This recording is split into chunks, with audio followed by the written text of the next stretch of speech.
சேலம் மாவட்டத்தில் போலீசாரை தாக்கிய வடமாநிலத்தவரால் அங்கு பரபரப்பான சூழல் ஏற்பட்டிருக்கிறது.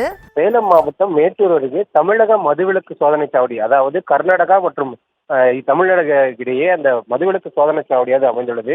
இப்பகுதியில் வந்த வட மாநிலத்தவர்கள் இந்த போலீசாரை கடுமையாக தாக்கியுள்ளனர். குறிப்பாக சேலம் மாவட்டம் மேட்டூர் அடுத்த இந்த கொளத்தூர் அடுத்த இந்த காரக்காடு பகுதியில் தமிழ்நாடு அரசின் சார்பாக இந்த மதுவிலக்கு சோதனை சாவடியாக அமைந்துள்ளது.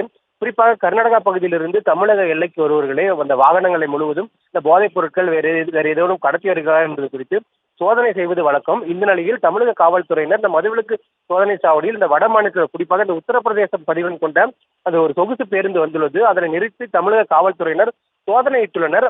அப்போது அந்த வடமாநில வாலிபர்கள் ஒருவர், இந்த வாலிபர்கள் 4 பேர் இந்த காவலர்கள் இருவரை கடுமையாக தாக்கியுள்ளனர். இதனால் அதிர்ச்சி அடைந்த காவல்துறையினர் செய்வதை எறிய திகைத்தனர். இந்த நிலையில் இதனை பார்த்து அருகே இந்த காரக்காடு பகுதியை சேர்ந்த தமிழக பொதுமக்கள் அந்த வடமாநிலத்தவர்கள் இவர்கள் திருப்பி தாக்கியுள்ளனர்.